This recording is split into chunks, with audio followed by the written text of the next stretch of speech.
Okay. Happy Halloween. So I'm walking down 15th. I have my headphones in, listening to Cocteau Twins. I've been reading this history of 4AD records lately, and it's causing me to fall in love with all that brilliant, shimmering 80s music again. Anyways, here I am walking down the street on my way to work, Hotel Albatross, just imagining what it was like to be in a post-punk band in London around 1981. So many of those groups started out squatting in some old abandoned house. Pretty romantic art life, I think. Can't imagine a band doing that these days of self-marketing and social media strategies. I'm just lost in thoughts in another time and place. It's easy to imagine London since it's a gray, chilly October day in Seattle. I think England and here are pretty similar in climate, right? Well, that's what I've been told. Right here, in front of me, there's this woman with pink headphones on, staring at her phone, crossing the street, and she almost gets hit by a car. Damn! People sure aren't paying attention to their surroundings. What's the deal with the cell phone domination these days? This reminds me of how Carl Jung talked about the collective unconscious and how it was working towards your good. This was expressed in dreams and art, religion. The problem was that there were people were so distracted by the details of life, and also they were terrified of facing the self.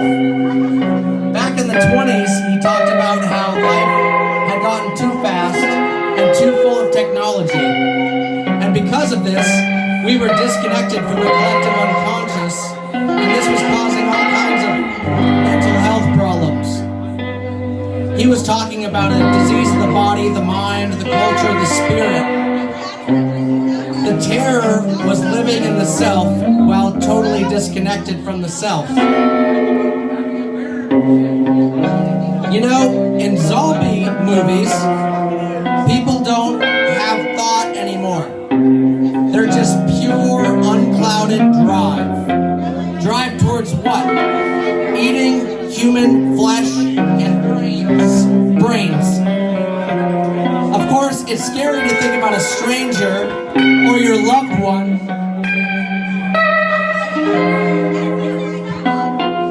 coming after you with the one and only desire of biting through your skin. But isn't it also terrifying to see a person with that dead look in their face of non-thought? I gotta say, when I see people in public looking at their cell phones endlessly, they look just like a fucking zombie to me, and it freaks me out. Seriously. As these thoughts go through my mind, I continue my walk and get to Market Street. I'm crossing the street. Literally, each and every person is looking at that same new extension of the body, the cell phone. The crosswalk signs turn to do not cross, and no one is even aware of it. Cars honk their horns, nobody gets hit, and I let out a sigh of relief. I continue my wandering thoughts. Carl Jung believed the collective unconscious was working towards my good, the good of every single individual. Our job was to listen to our dreams, our thoughts, the shadow self, the spirit, the mind. If you just quiet the self and listen, you can get the guidance that you need. He believed the goal of the collective unconscious was to make the individual whole. Now, whole doesn't mean fulfillment. It means bringing the different parts of the self together. That sounds pretty good to me. Hold that thought. I noticed something going on in the 7-Eleven on my right. What's the deal? The guy behind the counter is bleeding. He's holding his neck. There's blood all over his neon green Sounders shirt. Someone runs out of the store, phone in hand, in front of his face, and he sprints across Market Street, heading into the path of a moving UPS truck. Smash. Done. Dead on the spot. Somebody runs over while filming the whole thing. People are taking pictures and adding it to their profiles or whatever. Another person walks right past me without noticing anything. Eyes glued to the iPhone. What's going on? I walk on since I need to get to work, and I can't help that guy that got run over anyway. The next block up, there is some poor soul begging for change. The sign says, "Out of work, mother of 2.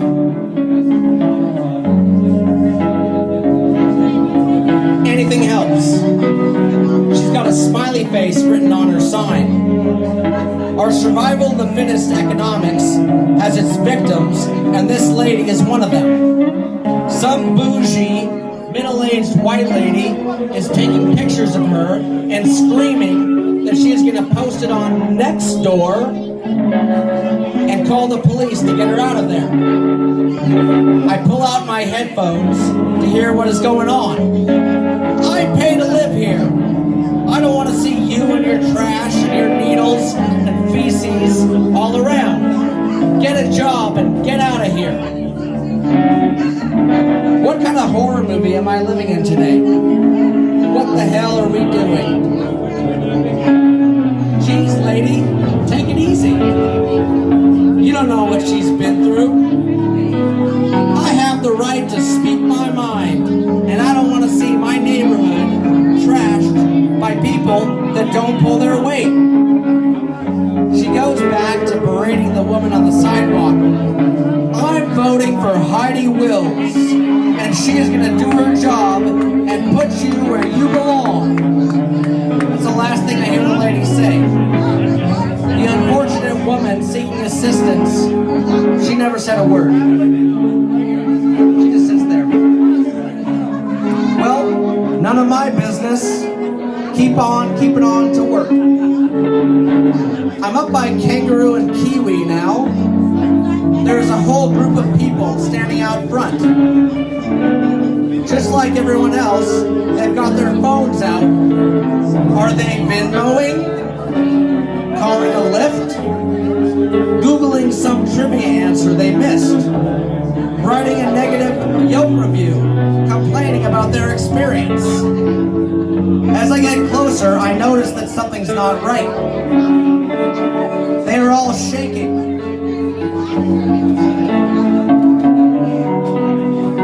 Is it a group seizure? I walk up to them, and all I can see are the whites of their eyes. Eyelids trembling. Their arms slowly raise, while their shoulders pop up and down.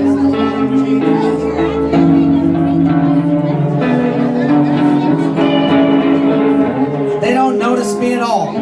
I shake my head and I move along once again. Nothing I can do for them. Something's definitely going on, and I'm clueless as to what it is. Then again, I'm used to seeing people lost in their phone bubble as they walk and move about the neighborhood. I even see it at the bar and wonder why people don't just bring a book along with them. This is out of control though today, and it's not over, because I can see people running out of Ballard Coffee Works. They are screaming, falling over each other as they spill out onto the street. All of them have their phones in hand. A very large man walks out of the store. He's got somebody's torn out hair in one hand and a full severed arm in another. He grabs a young man that had tripped in his attempted escape, picks picks him up and slams his face against a tree, destroying it completely. The trunk and sidewalk decorated in blood. The giant man looks straight at me. I think he's going to come for me, but he hears a notification on his phone, drops the limp body to the ground, and checks the message. I take advantage and quickly walk past him and through everyone, running in a panic. As I pass, I see people still sitting down in the coffee shop that hadn't even noticed that anything had happened. You guessed it. They have headphones on and are lost in their web worlds.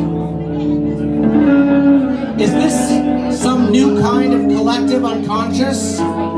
Except now it's not some mysterious, possibly divine force working to make us whole. Instead, it's the new religion of Darwinistic economics that wants to think for us, tell us what to desire, what to think, what to value, how to spend our time. A new god of endless competition and distraction. No time to ponder this though, because there is more chaos up ahead. Chaos sounds like lots of movement, but this isn't like that. There are just bodies on the ground everywhere. On the sidewalk, the pavement, restaurant patios, benches, the bus stop. Just people collapsed. Every single one of them has a phone in their hand. It's every kind of person you can imagine. Rich and poor, black and white, old and young, goth and yuppie, homeowner and renter and unhoused. Some of them are bleeding from the fall.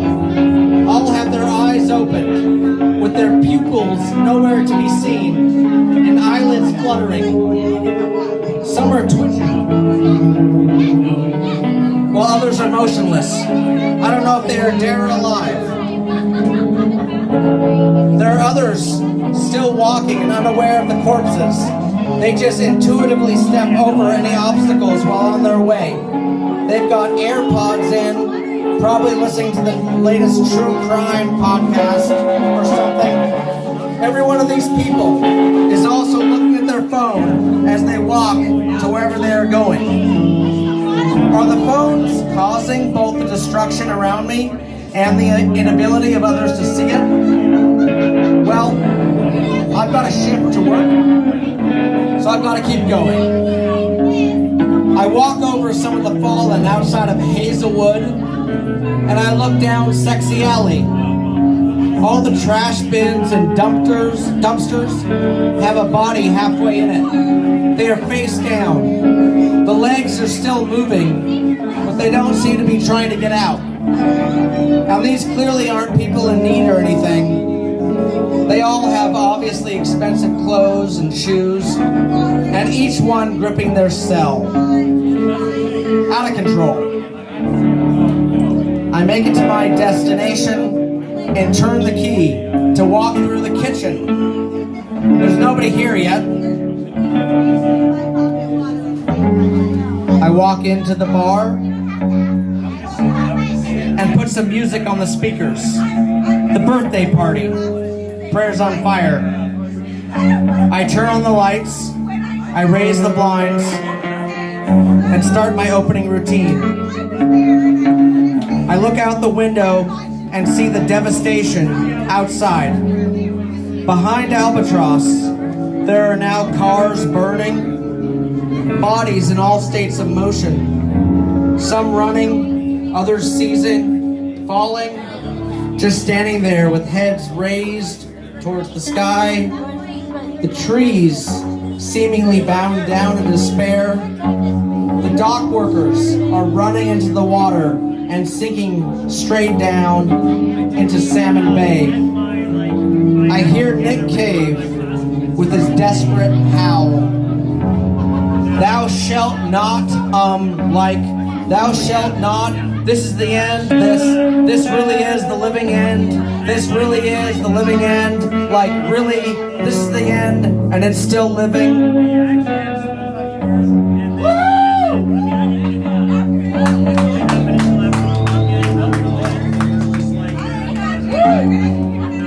There aren't any police around, or fire trucks, or anything.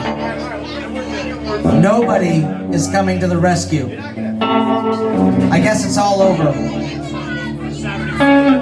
There's no need to open Hotel Albatross tonight. I head behind the bar.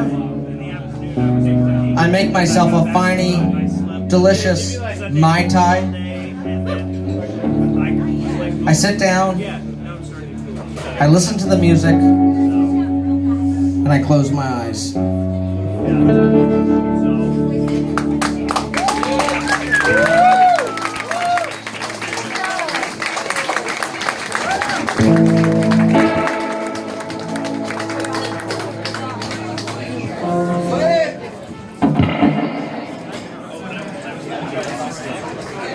Cool.